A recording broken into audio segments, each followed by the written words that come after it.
Quand vous êtes rassemblés en mon nom, je suis au milieu de vous. Au nom du Père et du Fils et du Saint-Esprit. Amen. Seigneur, nous te disons merci. Merci pour ce moment de partage. Merci pour mes frères et sœurs qui vont écouter ce partage et également qui vont le partager. Et pour ce temps béni que nous allons passer autour de ta parole, Seigneur, autour de ce que tu veux dire à nos cœurs, de ce que tu veux dire à nos vies en ce moment même, au nom de Jésus-Christ. Amen. Paix et joie, mes frères et sœurs, demeurez bénis dans le nom de Jésus. Alors moi, c'est la servante du Seigneur, Marie-Pascaline Diouf. Je suis de la paroisse Saint-Jean-Paul II de Guédiawaye et dans le renouveau charismatique du groupe Saint-Jean, voilà, de la paroisse même Saint-Jean-Paul II de Guédiawaye. Alors, en ce premier partage, nous voulons parler sur le célibat, mais dans l'épanouissement du Seigneur. Alors, le thème, je l'ai intitulé « Célibataire, mais épanoui en Dieu ». Célibataire, mais épanoui en Dieu. Pourquoi j'ai choisi ce thème? C'est parce que c'est un constat, voilà, autour de nous, autour de moi, dans nos différentes familles. On se pose beaucoup de questions, voilà, dans le célibat. On se pose beaucoup de questions. Je suis en train de perdre du temps. Pourquoi je ne rencontre pas mon âme sœur? Pourquoi ceci? Pourquoi cela? Alors que nous laissons une grande importance, un grand secret dont on nous parle dans la Bible lié au célibat. Alléluia. Et c'est ce qu'on va partager durant ces quelques instants avec la parole de Dieu. Alors notre texte de base, c'est dans 1 Corinthiens 7, versets 29 jusqu'à 35. Et nous allons sauter le verset 36 et 37, aller directement dans le verset 38. Donc dans 1 Corinthiens 7, si tu as ta Bible, tu peux suivre avec moi. Alors je lis le verset 29. Voici ce que je dis, frères, c'est que le temps est court, que désormais ceux qui ont des femmes soient comme n'en ayant pas, ceux qui pleurent comme ne pleurant pas, ceux qui se réjouissent comme ne se réjouissant pas, ceux qui achètent comme ne possédant pas, et ceux qui usent du monde comme n'en usant pas, car la figure de ce monde passe. Or, je voudrais que vous fussiez sans inquiétude. Celui qui n'est pas marié s'inquiète des choses du Seigneur, des moyens de plaire au Seigneur. Et celui qui est marié s'inquiète des choses du monde, des moyens de plaire à sa femme. Il y a de même une différence entre la femme et la vierge. Celle qui n'est pas mariée s'inquiète des choses du Seigneur. Alléluia, afin d'être sainte de corps et d'esprit. Et celle qui est mariée s'inquiète des choses du monde, des moyens de plaire à son mari. Je dis cela dans votre intérêt. Ce n'est pas pour vous prendre au piège, c'est pour vous porter à ce qui est bienséant et propre à vous attacher au Seigneur sans distraction. J'ai lu du verset 29 au verset 35 du chapitre 7 de la première lettre de Corinthiens. Maintenant, je lis le verset 38. Ainsi, celui qui marie sa fille fait bien, et celui qui ne la marie pas fait mieux. Parole du Seigneur Tout-Puissant. Nous rendons grâce à Dieu. Alléluia. Alors, dans notre société, nous sommes confrontés à ce problème.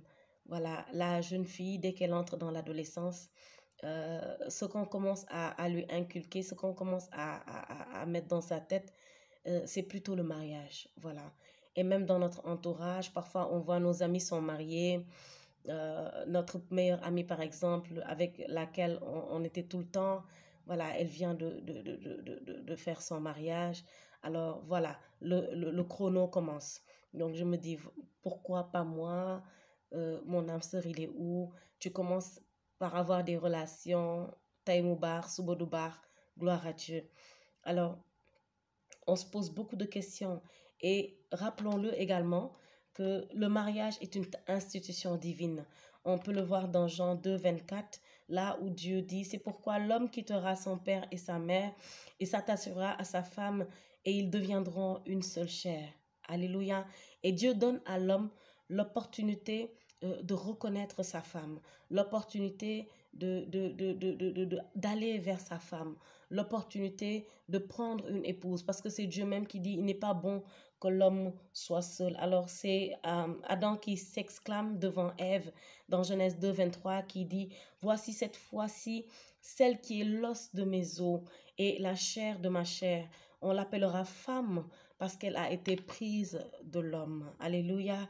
Alors, ma sœur, je veux te rappeler que l'homme qui t'a été destiné, l'homme qui est ton âme sœur, qui est l'homme de ta vie, qui est l'homme de ta destinée, certainement, le temps voulu, il viendra vers toi. Toi, ne t'inquiète pas. Et c'est pas à toi également d'aller vers cet homme. Alléluia. Alors, Dieu lui-même réveillera cet homme de son sommeil. Comme Ève a été formée durant le sommeil d'Adam, laisse le Seigneur te former encore. Laisse le Seigneur prendre soin de toi encore dans ce célibat que tu es et demande à Dieu d'éclairer le cœur, d'éclairer les yeux, d'éclairer la vie de cet homme de cet homme qui t'est destiné. Alléluia. Mais toi, li may wax tout le temps, yàlla kenn du ko dimbali. Il est le tout-puissant. Il est le tout-puissant. Moom soxlawul ndimbal. Alléluia. Alors, ce qu'il a prévu pour toi, il va le faire. Il va l'accomplir au moment venu. Toi, ce que tu dois faire, c'est attendre la promesse, attendre la prophétie, attendre ta vocation en te préparant à cela. Alléluia. Et maintenant, il y a Saint Paul qui nous donne une clé très importante, c'est-à-dire le service du Seigneur dans le célibat. Alors Saint Paul dit que en étant célibataire, on sert mieux le Seigneur. Alléluia. Pourquoi? Parce qu'on n'est pas attrait par les besoins de ce monde, les besoins familiales, les besoins des enfants, les besoins de mon époux, etc., etc. Donc, s'il te plaît, toi, célibataire, que tu sois un homme, que tu sois une femme, et surtout les jeunes filles, s'il te plaît, ne perds pas ton temps derrière les hommes. Ne perds pas ton temps à dire que tu recherches ton mari. Non, ça c'est une faute que tu fais. Ce que tu dois faire, c'est plus te rapprocher du Seigneur, plus te rapprocher du Créateur. Comme Saint Augustin le dit, ne cherchons pas les créatures, ne cherchons pas ce que Dieu a créé, mais cherchons le Créateur lui-même. Alléluia. Et quand on a le Créateur, je vous assure, on a toutes choses avec. Et la parole dans Matthieu 6 nous le dit, 6,33, cherchez premièrement le royaume de Dieu et sa justice, et toutes choses vous seront données par-dessus. Alléluia. Alors s'il te plaît mon frère, ma soeur, concentre-toi sur le service de Dieu. Je ne sais pas comment tu sers le Seigneur. Je ne sais pas comment tu sers Dieu dans ta paroisse, dans les différents mouvements, dans la liturgie au niveau de ta paroisse, dans le renouveau charismatique, professionnellement. En fait, servir le Seigneur est très large. Dans notre vie de tous les jours, nous devons servir le Seigneur. Comment servir le Seigneur? C'est savoir ce qu'il nous demande, c'est connaître sa parole et travailler à cela tous les jours de notre vie. Est-ce que tu parles de Jésus-Christ de Nazareth? Est-ce que tu fais ce que Dieu veut? Est-ce que tu témoignes de Jésus? En tant que baptisé, tu es un témoin de Jésus-Christ de Nazareth. Alléluia. Tu as pris ton baptême, tu es confirmé. Donc, il faudrait que tu travailles à cela. Travaille à mener une vie de témoignage. Travaille à ce que les membres de ta famille, à ce que tes amis, à ce que toutes ces personnes que tu connaisses puissent venir à Jésus-Christ de Nazareth. Alléluia.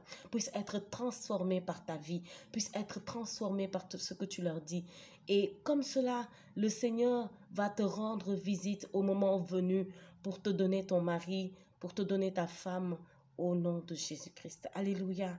Alors vraiment, j'aimerais inviter, exhorter encore une fois un frère, une sœur qui m'écoute à plus se concentrer sur le Seigneur. Cherche le Seigneur. Il est le rémunérateur de ceux qui le cherchent. Alléluia.